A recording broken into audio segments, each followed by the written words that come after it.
സവാള അരിഞ്ഞത് ഇട്ട് കൊടുക്കാവേ. ഇനി ഞാനൊന്ന് സൈഡിലോട്ട് ആക്കുവാണേ. ശകലം പെരിഞ്ചീരകം, നമുക്ക് 2 കുഞ്ഞു കഷ്ണം പട്ടയും, ഒരു 3 ഗ്രാമ്പു, പിന്നെ 2 ഏലക്ക, പച്ചമുളക് വഴറ്റിയെടുക്കാം. വെളുത്തുള്ളി ഇഞ്ചി പേസ്റ്റ് ഇട്ട് കൊടുക്കാമേ. ഇത് ഞാൻ ഫ്രിഡ്ജിൽ അരച്ച് വയ്ക്കുന്നത് കേട്ടോ, ഫ്രീസറിൽ. ഇവിടെ ചേർത്ത് നന്നായിട്ട് വഴറ്റിയെടുക്കാം.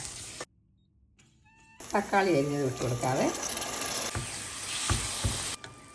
നമുക്കിതിനെ ഒരു സൈഡിലോട്ടാക്കി കൊടുക്കാം.